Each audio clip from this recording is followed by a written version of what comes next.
Hello and welcome to Rooted in Yad, where I talk about what it's really like living in Jamaica so that you can know what to expect and how to thrive if you are planning to move here. And today we are getting into my advice on whether you could or should move to Jamaica. So in addition to figuring out whether moving to Jamaica is what you want, and I'll link the I'll link the video for that, right? Like, in addition to figuring out whether Jamaica is aligned with your vision for your life, because I talked about that in a couple of videos, I think that there are some things that you should consider before moving here. And I mean, like, at the end of the day, I feel like everything is kind of figure outable. So, you know, if you want to move here, I'm sure you can figure out a way to do it on the fly or something like that. Or you could do what I did and just come here and figure things out. I would not recommend that though. I would not recommend that. But you could, right? As I said, I don't want that for you. So I do want to mention some like practical things that you should consider. So the first thing, and I think probably the biggest thing that you need to think about, is your residency, right? So like, do you have a path where you can stay in Jamaica permanently? I mean, like, if you only want to be here 6 months out of the year or so, then depending on your passport privileges, you could probably do that.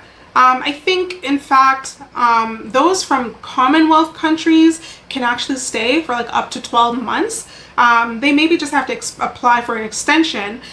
So there is that, right? But like, if you want to live here longer than that, you're probably going to need residency. Now, I keep talking about residency because you don't need citizenship. A lot of people think that you need citizenship, and like, it's a common misconception. Even before I moved here, I thought that I needed citizenship even to go to other countries. I thought, oh, I need citizenship to, like, if I want to live in another country, I need citizenship to do that. No, you don't need citizenship to do that. What you do need is you need residency. So for Jamaica, there are a few ways to gain residency. Or maybe quite a few ways. So one is through employment.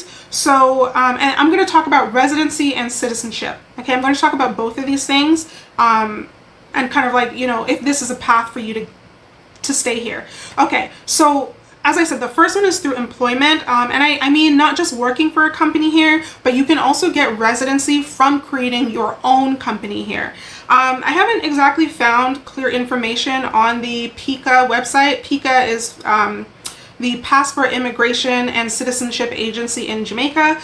So I haven't exactly found clear information about that on the PICA website. But I know people who have done it, right? Like Mocha Moselle on YouTube. I will link her channel in the description, but she is an American, she's a Black American woman, a Negro American woman who has moved to Jamaica, no prior ties to Jamaica, and I believe she had done so through this route, through getting residency from creating her own business here. But that said, even though I don't have certain information, you can always email PICA to ask them about that. I find that they're quite responsive through email. They usually email back within, like, I don't know, a few days maximum. So you can email them and find out. Now, the second way for residency is through retirement. So I was surprised to find out there is actually a retirement visa for foreigners who want to retire in Jamaica. I'm not exactly sure what the starting age is, but I believe that it's 60. You have to be 60 years of age in order to be eligible for the retirement visa. Okay, so the next way, and this is probably one of the easier ways to get residency, is by marrying a Jamaican. So when you marry a Jamaican and you get residency through marriage, you'll pretty much be able to do everything except like vote, because you're not a citizen. So that'll enable you, once you get your, because I had done that, right? So I didn't need to, I found out later, but either way, once you get your residency through marriage, like, you can stay here as long as you want. You can legally work in Jamaica. Yeah, as long as you remain married, your status remains valid. The only thing you need to know, okay, that was not explicitly stated to me, and they may not explicitly state this to you, is that when you get your residency visa and they put it in your passport, the stamp in your passport has to be renewed. So your visa does not expire. You're going to have a paper. They're going to give you a paper to say your residency status will remain active so long as you are married. So long as you are married to a Jamaican, you'll be able to work and everything. However, the stamp in your passport, this is what they don't tell you, the stamp in your passport that you get, that needs to be renewed.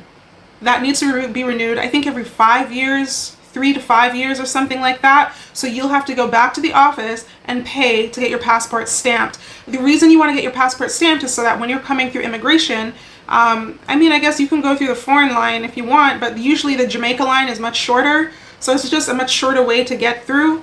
And yeah, but they don't tell you that, right?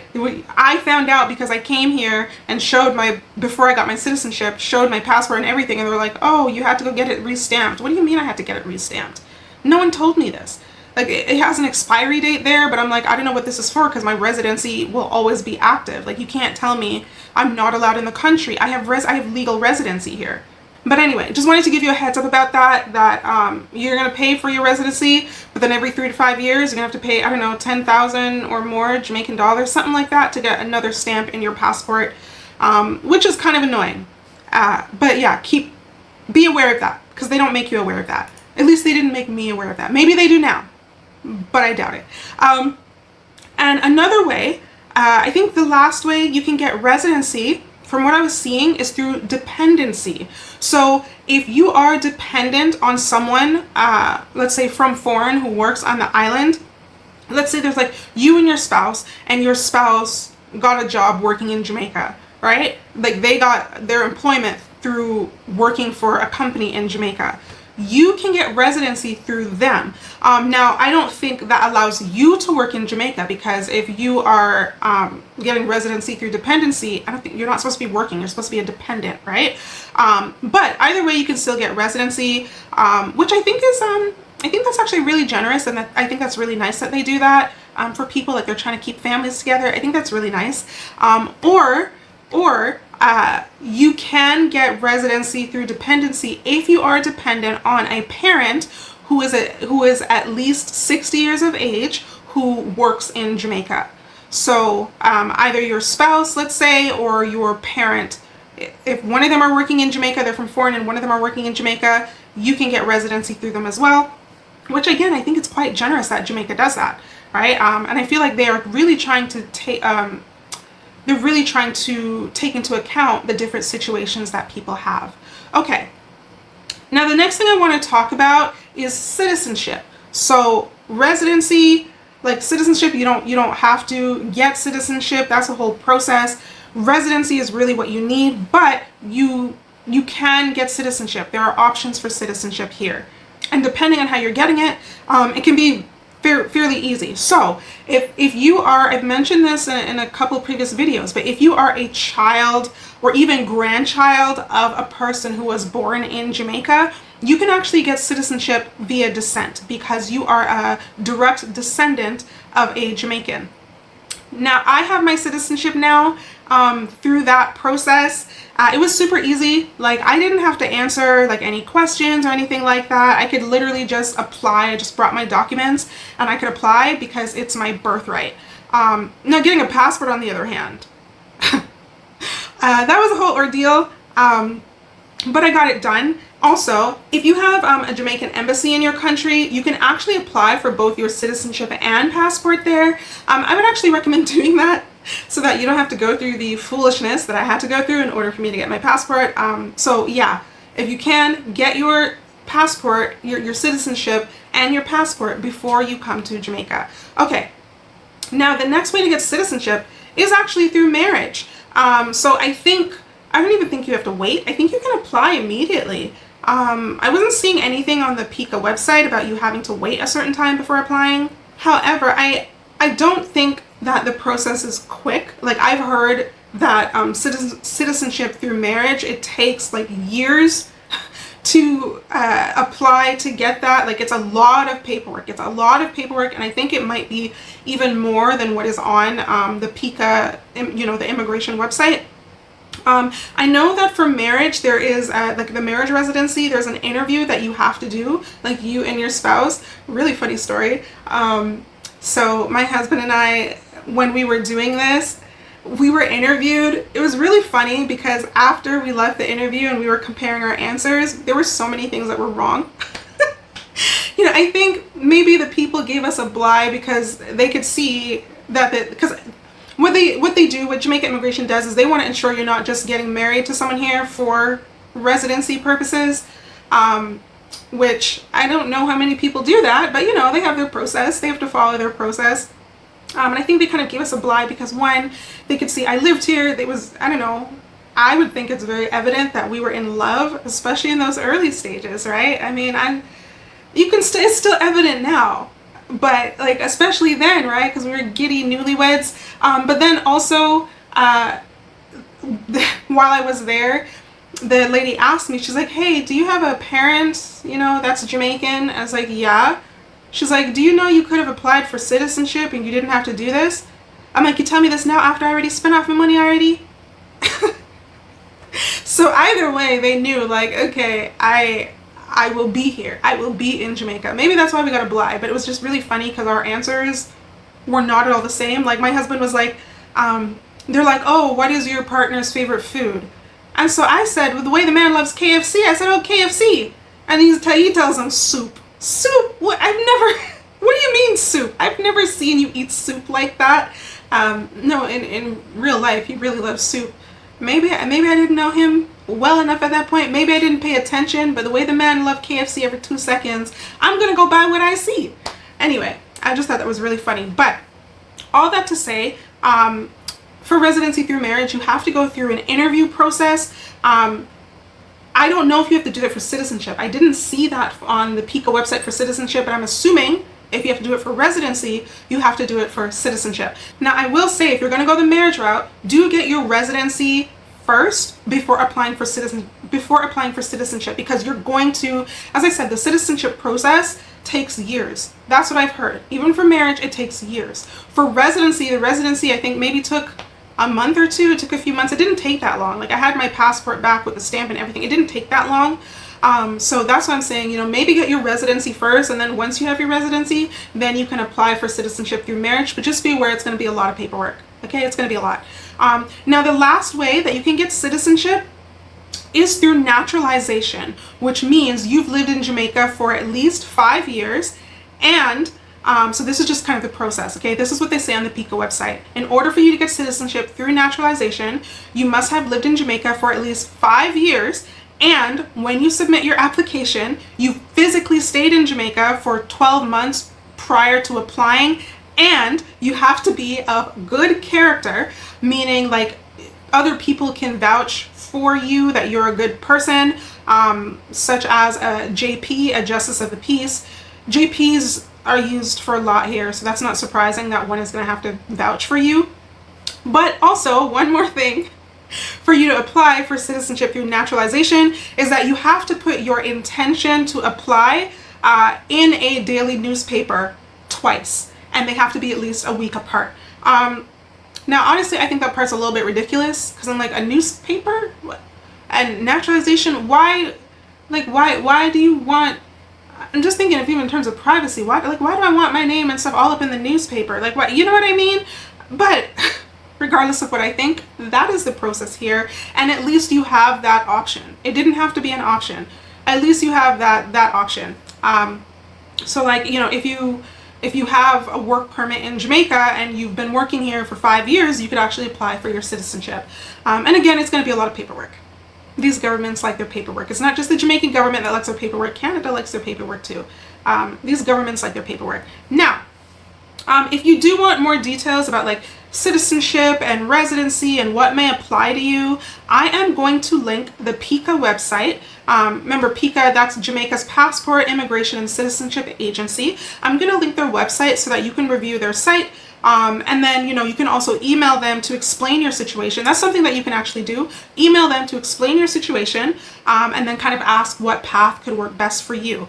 You can call, but as I said, I found the best results. I've gotten the best results through emailing them. Anytime I've called, either nobody answers, or I don't know, it's some foolishness, nobody gets back to me, whatever. When it's email, they're quite quick to respond, as I said, within like a few days. And then I get more direct answers, and I'm dealing with not a whole bunch of people telling me different things. I'm dealing with usually one direct person. Okay, so I think that will be it for today, because I think I gave you a lot of information and I talked about a lot. I do have more points of things you should consider, but considering the length of this video already, I think I'm just going to end it here for today. So I hope that you found this helpful or informative or at least entertaining. If you did, do hit that like button to let me know. I also do want to hear from you. You know, what you think of the processes, like what you're thinking could be your path to residency or potentially your path to citizenship. Yeah, I'm curious about that, what you think. So let me know in the comments. I don't know, if you're a Jamaican and you know more about this and I missed something with residency or citizenship, or I got something wrong, let me know in the comments as well, please. If I need correction, let me know.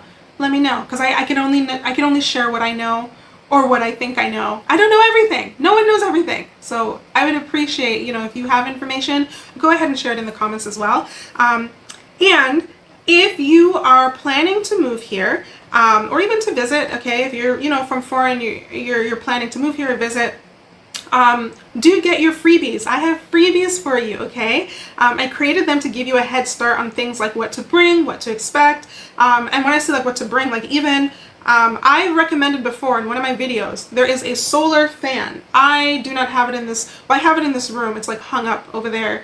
But I don't have my other one here with me because I have two of them. This solar powered fan, amazing. It's a portable solar powered fan. Even if you're visiting, okay, even if you're visiting, get the fan. I will put a link to it in the description and in the comments. You are going to be grateful that you got the fan. I mean, if you're staying at a resort or whatever, the electricity and all that will probably be stable, but if you're not, like, it's just going to be helpful. Even if I think if you're going around, whatever, it's just helpful. And it gives a good, decent breeze. I know a couple of people who bought it already. They're like, hey, you recommended that fan. That's a good fan. I'm like, I know. I recommended it for a reason. So things like that, all of that to say things like that, you know, I have that in the freebies, as well as I created a whole calendar. Okay, I created a whole calendar for you. It's for one is for the end of, you know, 2025, and then a whole 2026. You get all the calendar for that, so that you can figure out when's the best time for you to come to Jamaica. So it includes things like, you know, the typical seasons, the holidays, the events, when a lot of events are happening, and the particular events that are happening. These are like stable events that tend to happen every single year. So if you want to like if you want to come to Jamaica when more things are going on, you can book your ticket around that time based on the calendar. If you want to, you know, come during a quieter time may also be a cheaper time, then you can take a look at the calendar and then book accordingly as well. So the link for those things will be in the comments and in the description. But if you want even more support outside of my freebies, I do have a few resources to help your transition here go even smoother. So the first is the Moving to Jamaica Starter Guide. At this point of me releasing this video, it is still available for early access for only $10. So for that price, you're getting access to the parts that have been released already, and then obviously you're going to get access to everything else. So parts 1 and 2 have been released. It's like 51 pages. You're getting a good amount of information, and the table of contents is on the site as well, so you can know like exactly what you are getting for parts 1 and 2 and what you will be getting. And the price will go up once the guide is complete. So if you are interested in that, be sure to get the guide for the early price. The next thing is my Clarity Workbook. So this is actually really great to get if you're not sure, as I said in the beginning of the video, if you're not sure if like Jamaica's kind of aligned with you, or maybe you're considering like, because I know some people who are considering like Jamaica and like, I don't know, Panama and like some other places, and they're not quite sure. This Clarity Workbook, I created this to help you figure that out. This is based on my process that I have used to figure out like what I want out of life, which is ultimately what led me to Jamaica. So if this is something you're interested in, it's only $5. You will get for that price the printable version and the version that you can fill out digitally. And then the last thing I'm going to mention is my Grounded and Growing journal. So this is a guided space to help you focus, stay grounded, and move forward with intention in your day-to-day. So for example, if one of your goals is to move to Jamaica, like this can kind of help you stay focused on that. This journal is also based on the way that I currently journal, and it has been helpful, in helping me work through some of my frustrations and some stuff like that. And it also helps me keep like intentional and focused on my goals, because now that I've attained this goal of living in Jamaica, right, I have other goals, right? So this is kind of my process. It's based on my process. So if you're interested in that, the Grounded and Growing Journal is only for $7. So if you're interested in any of these things, you'll find everything linked in the comments and in the description. In the meantime, I appreciate you being here. If you like this video and you haven't subscribed yet, do subscribe so that you don't miss what's coming next. And I'll see you in the next one.